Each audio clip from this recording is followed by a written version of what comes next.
샬롬 샬롬 샬롬 샬롬 샬롬. 하나님 사랑합니다. 여러분 주 안에서 사랑합니다. 오늘 사무엘상 12장 말씀이죠. 네, 23, 4절 쉬지 말고 기도하라. 항상 쉬지 말고 기도해야 합니다. 23, 4절 봅니다.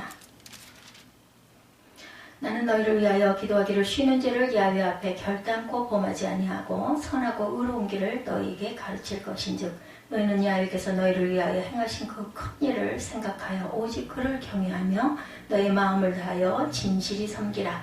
만일 너희가 여전히 악을 행하면 너희와 너희 왕이 다 멸망하리라. 이런 말씀의 고백입니다. 미국 역사에서 새 나라 헌법을 제정하기 위해서 헌법제정회의가 필라델피아에서 소집되었을 때였습니다. 그들은 한 가지로 의견일치를 못 보고 서로 분열해서 퇴장하려고 할 때 벤자민 프랭클린이 말합니다. 여러분 잠깐만 기다리십시오. 이 나라는 하나님을 믿는 신앙 가운데 탄생한 국가입니다. 그러므로 우리들은 모두 기도의 응답을 믿습니다. 이렇게 벤자민 프랭클린이 일어나서 말을 합니다. 우리 다 같이 무릎을 꿇고 전능하신 하나님께 기도드리고 하나님께서 우리들이 어려운 공지와 문제 해답을 주시기를 기다립시다. 이렇게 주장을 합니다. 그래서 그들은 무릎을 꿇고 기도를 드렸고 드디어 불후의 문서인 미합중국 헌법을 제정하게 됩니다. 기도로 세운 헌법은 국민의 자유와 권리를 보장하고 기도로 세운 나라는 번영한다. 미국 의사당에는 기도실이 있답니다. 사람들은 건강을 유지하기 위해서 날마다 호흡을 하고 음식을 섭취하고 규칙적인 운동을 하죠. 이 세 가지가 건강의 필수 요소이기 때문인데 그러나 그 중에서 가장 소중한 것을 선택하려면 호흡이죠. 우리가 숨을 쉬지 못하면 죽습니다. 사람이 아무리 많이 먹고 운동을 많이 한다 할지라도 호흡을 안 하면 당연히 죽습니다. 육신에 있어서 호흡은 이와 같이 굉장히 중요합니다. 영적인 이치도 마찬가지입니다. 우리의 영도 호흡을 해야 사는데 그것은 바로 기도 생활을 말하죠. 성경은 영적인 호흡인 기도를 쉬지 말고 해라 말씀합니다. 그럼 날마다 쉬지 말고 기도하라는 뜻은 무슨 뜻일까요? 첫째, 아침 첫 시간에 기도를 드리는 것을 말합니다. 우리가 아침에 일어났을 때 그것이 첫 시간이죠. 그때 하나님께 기도하는 거죠. 1분이라도 5분이라도 마음을 하나님께 모아야 합니다. 잠깐이라도 첫 시간을 의식하면서 하나님께 감사하고 영광을 돌리고 기도하는 것을 하나님께서는 기뻐하십니다. 처음 것을 항상 원하시죠, 하나님은. 그래서 저희가 새벽 기도도 가장 첫 번째 눈을 떴을 때 기도를 합니다. 새벽 기도에 나와 기도하는 것도 첫 시간이라고 할 수 있지만 정확한 의미로 내가 침상에서 잠을 깼을 때, 첫 의식이 들었을 때 그때 기도하는 것, 이것이 가장 중요합니다. 잠깐 누운 채로라도 묵상을 하는 것 중요하겠죠. 새벽 기도에 나와서 기도하는 첫 시간이라고 할 수 있지만 그것도 좋지만 우린 그렇게 하고 있지만 눈 떴을 때 가장 먼저 의식하는 것이 하나님께 대한 기도. 두 번째는 기도의 사이클이죠. 사이클이란 말은 한 바퀴 도는 기도를 말합니다. 내가 하고 싶은 기도를 가리킵니다. 내 아내, 내 남편, 내 자녀, 내 부모, 우리 교회, 나라와 민족, 내가 아는 사촌, 친구도 하고 싶은 기도를 전부 한 바퀴 돌면서 기도하는 것. 이렇게 하려면 적어도 30분에서 1시간 반 정도는 소요가 되죠. 이렇게 하고 싶은 기도를 전부 하나님께 아뢰는 시간이 적어도 하루에 한 번 이상은 있어야 한다. 이것이 기도의 사이클, 한 바퀴 도는 기도. 세 번째는 잘 때 하는 마지막 기도입니다. 우리는 그냥 잘 때가 많죠. 그러나 하루를 마감하고 마지막 기도를 하며 회개할 것은 회개하고 하나님께 감사하며 그날 밤을 부탁하고 자는 기도 꼭 필요합니다. 이것이 마지막 기도. 하나님께서 아주 기뻐하시죠. 기도로 시작해서 기도로 끝나는 하루, 그리고 잘못된 것을 회개하고 내일의 삶도 하나님께 부탁하고 영광을 돌리고 잠을 자는 것, 놀라운 은혜와 축복의 시간이 됩니다. 네 번째로 무시로 기도하는 것, 수시로 우리 의식이 있는 동안 기도하는 거죠. 무시로 기도한다는 말은 늘 기도해야 된다는 것입니다. 기도가 곧 내 삶이 된다는 거죠. 언제나 어디서나 기도해야겠다.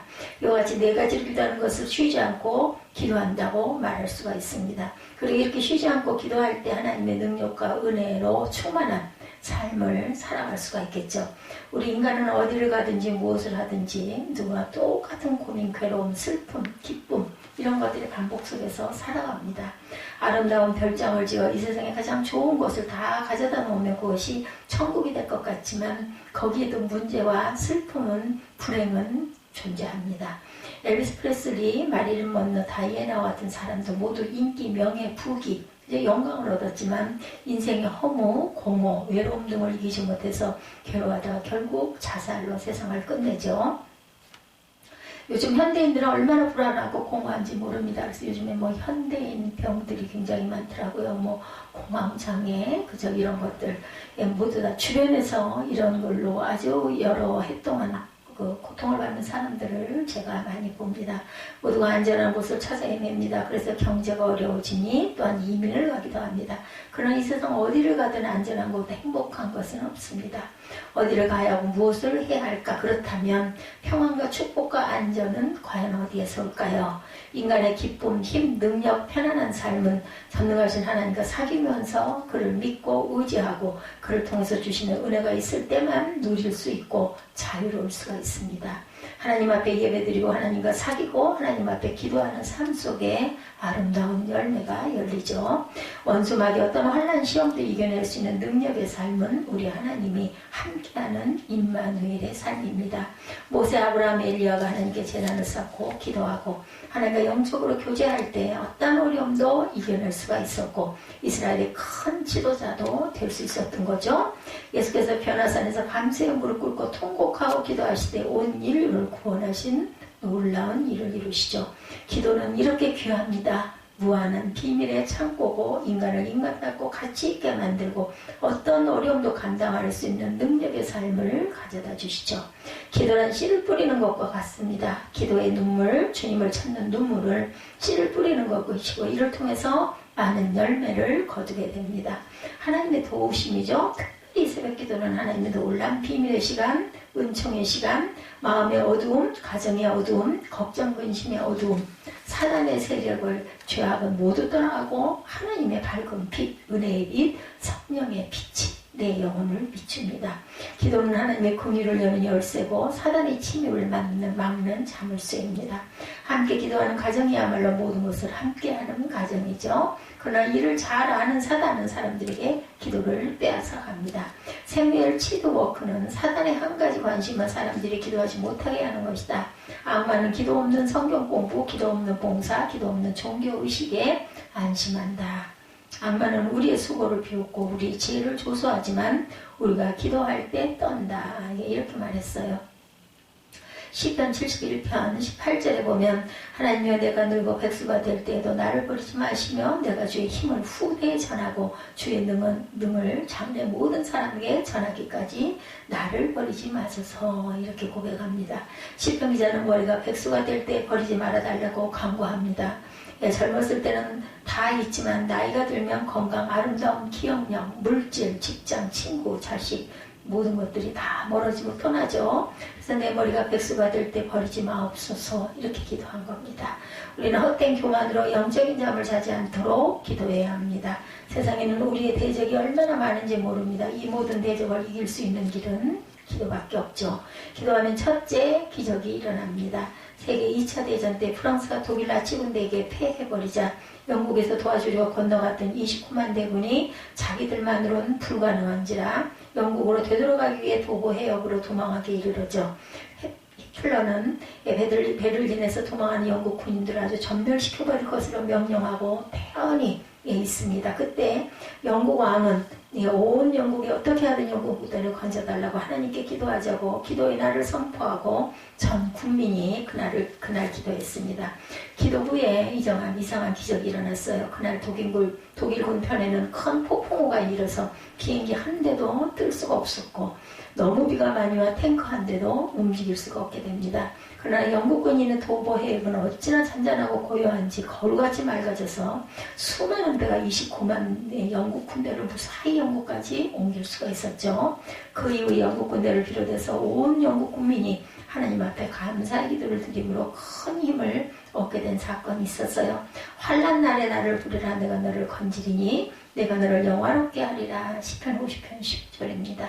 기도를 하면 놀라운 변화가 일어나고 마음과 생각이 바뀌게 되죠. 어두운 마음이 빛으로 연약한 자의 힘으로 힘 있는 자로 걱정, 근심, 죄악이 내 마음에서 떠나갑니다. 연약한 자가 힘 있는 자가 되고 어두운 마음이 빛으로 일어나는 축복이 저와 여러분에게도 임하시기를 주님의 이름으로 축복합니다. 한나와 히스기야가 기도할 때 기적이 일어났듯이 기도하면 기적이 일어납니다. 둘째, 하나님은 연약한 질그릇 같은 우리의 체질을 아셔서 넘어지지 않도록 늘 붙들어 주십니다. 린다라는 여인이 있었는데 1912년 4월 어느 주에 첫날 밤에 몹이 피곤해 지쳤었는데도 불안 때문에 도저히 잠을 잘 수가 없었어요. 마침내 그녀는 기도의 필요성을 느꼈고 고구로 향한 타이타닉호를 탄 채 대서양을 항해하고 있을 당시 사랑하는 자신의 남편을 위해 혼신의 힘을 다해 기도했다고 합니다. 몇 시간이 지나도록 아무런 확신을 받을 수가 없었어요. 그녀는 고통스러워하며 기도로 밤을 새웁니다. 새벽 5시가 돼서야 그녀의 마음에 거룩한 평안이 찾아들었고 그때야 비로소 그녀는 잠을 잘 수가 있었는데 타이타닉호는 우리나라에서도 영화로 소개되었죠. 46,328톤의 거대한 여객선, 그리고 1912년 당시 최고의 속도 26노트를 가는 여객선이었습니다. 타이타닉호는 1912년 4월 14일 밤 북대서양에서 빙산에 충돌하여 침몰하고 1,517명의 사망자를 내었던 영국의 호화 대형 여객선의 사고. 한편 린다 여인의 남편 코로넬 그의 씨는 빙산과 충돌한 타이타닉호에서 자신이 구조되리라는 모든 희망을 포기했다고 합니다. 그리고 여자와 어린아이들을 구명선에 태우는 일을 돕고 있었습니다. 배는 침몰되었고 차가운 바닷물 속에 허덕일 때 뒤집어진 구명선이 물속에서 떠올라 몇 사람과 함께 기어오릅니다. 아침 5시쯤 다른 구명선에 의해 구조됐는데 바로 그 시각에 기도하던 그의 아내에게 평안이 찾아든 시간이었어요. 정말 하나님께서는 그의 간절한 기도를 들어주시죠. 셋째, 내 소원을 이루어 주십니다. 피난처를 쓴 화란에 유명한 코리덴본 할머니가 다음과 같은 간증을 한 적이 있습니다. 그녀가 한 번은 공산권의 성경을 가지고 들어가려고 했다고 그래요. 그 당시 공산권을 기독교를 철저히 다 박해했기 때문에 공항에서 검색이 굉장히 심했는데 성경책이 가득 들어있는 큰 가방을 가지고 검열대열의 맨 끝에 두 번째 줄에 서 있었어요. 검색원 이것저것 묻기도 하고 소지품을 뒤지기도 하면서 한 사람 한 사람 통과시키고 있었는데 점차 그녀가 검색당할 차례가 다가왔고 그녀의 마음은 뭐라고 말할 수가 없었겠죠. 주님을 위해서 어떤 거짓말을 할까? 아니야, 거짓말을 하면 안 돼. 그럼 어떻게 하나? 이런저런 궁리를 하다가 기도하기 시작을 했습니다. 주님 천사를 보내셔서 저를 도와주옵소서. 그녀가 기도가 있는 동안 자기 뒤에 서 있던 사람이 새치기를 해요. 그녀는 맨 끝에 서게 됩니다. 드디어 그녀 검색당할 차례가 되었어요. 검색원이 다가와서 말합니다. 아이고 할머니 힘드시겠네요. 할머니가 마지막이시니까 제가 들어다 드리죠. 그리고는 그 가방을 검색원이 직접 가지고 들어갑니다. 20세기에도 천사는 일하고 있다는 거죠. 우리의 생활 속에 우리가 알게 모르게 역사하신 하나님의 놀라운 손길을 느끼시기 바랍니다. 예수님이 십자가를 지시기 전날 밤 겟세마네 동산에서 고민하고 기도하셨을 때도 천사가 나타나 그분을 돕습니다.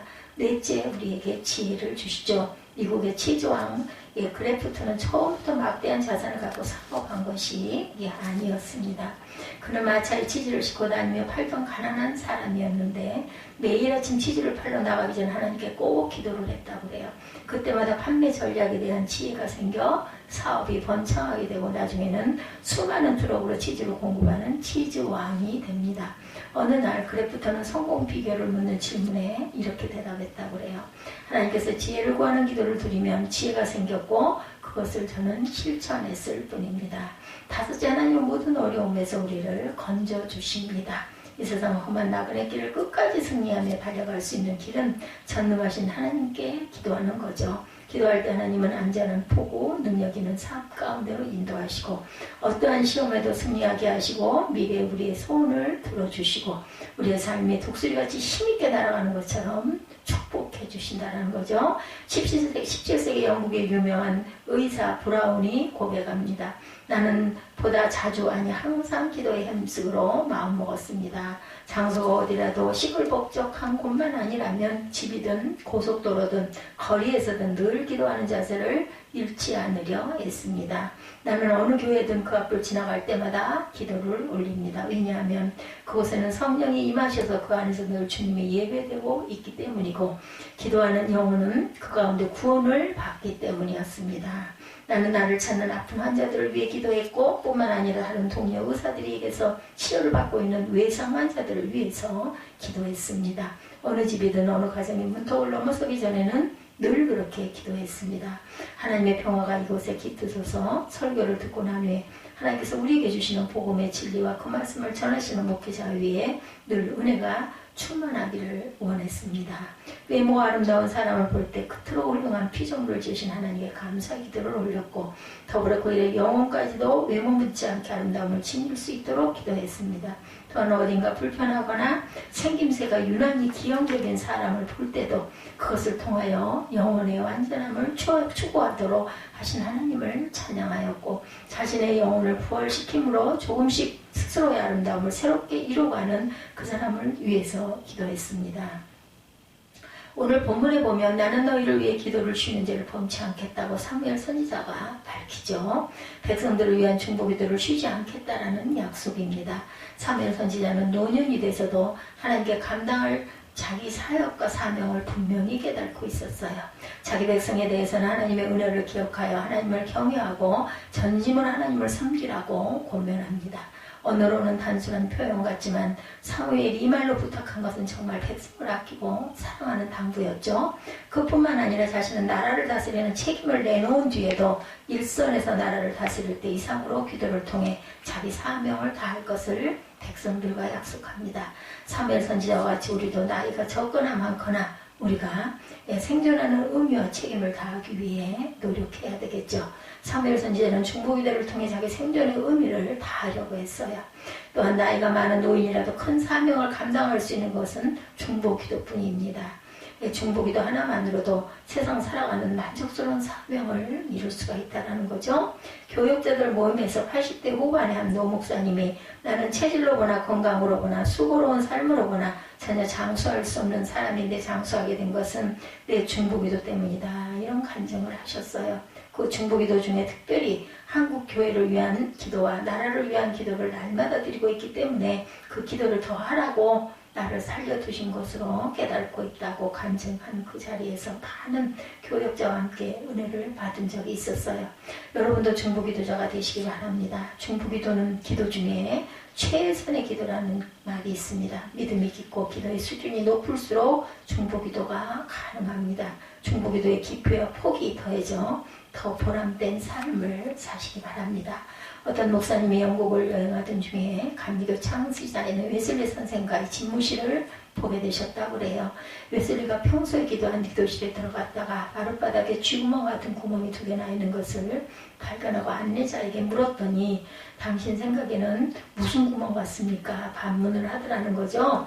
예, 모르겠는데 혹시 쥐구멍이 아닌가요? 맞습니까? 참만해요. 저것은 웨슬리의 기도 흔적입니다. 이렇게 얘기했다고 그래요. 웨슬리가 얼마나 기도를 열심히 했던지 무릎을 꿇고 기도하는 마룻바닥이 쥐구멍같이 구멍이 뚫렸다는 거죠. 평소 별로 기도에 힘쓰지 않던 그 목사님은 쥐구멍에로 들어가고 싶었다고 합니다. 예, 기도는 누구나 할 수 있죠. 그러나 그보다 중요한 것은 기도의 사람이 되는 것. 기도하는 개인, 기도하는 가정, 기도하는 교회가 되시기를 주님의 이름으로 축복합니다. 기도를 쉬는 죄를 범하지 않는 저와 여러분이 되시도록 기도합니다.